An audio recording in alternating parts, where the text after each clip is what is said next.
Hi, welcome to the Strayos Academy. My name is John Lewis, and today we're going to be talking about the Haul Road AI within the platform, as well as the important visualizations that it can bring. So the first step in this is in the upload phase of the images. The first thing we'll want to do is toggle on the Haul Road AI feature within the platform, and that will allow during the end part of the processing of the images for the AI to toggle on. So after that, and our images are processed, the AI was toggled on, we'll navigate to our data set, and in this Haul Road AI module, we'll just click to go into that. So here you can see 5 different individual visualizations for the entirety of this pit. The AI is detecting these haul roads and providing this information really fast. So the first thing that we'll do is we will turn on the haul roads. So these are the AI detected haul roads. We can also see the individual grades, and as we go through them, we can see the different chunks of them.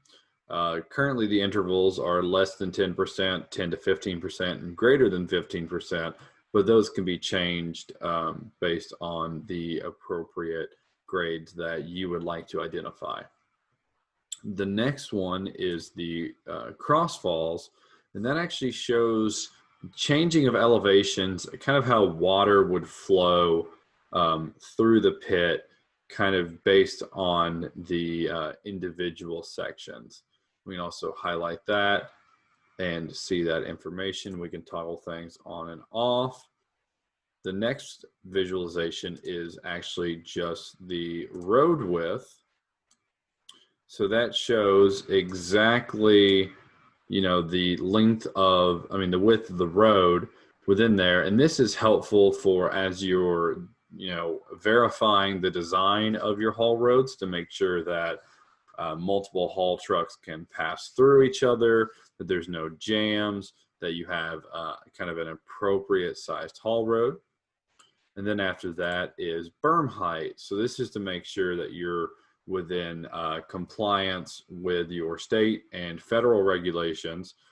Currently, we're looking at less than 6.6 feet, 6.6 feet to 32 feet, and greater than 32. Again, these are able to be changed, and the visualization can be altered. Traditionally, the MSHA regulation for berm heights is axle height of the largest vehicle on site. All of this information can be exported as a CSV or even a DXF directly into additional mine planning softwares, or however you want to visualize this information.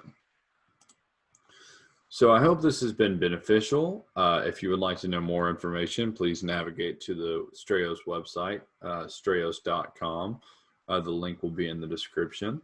Thank you very much. Have a great rest of the day, and I'll see you in the next video. Bye.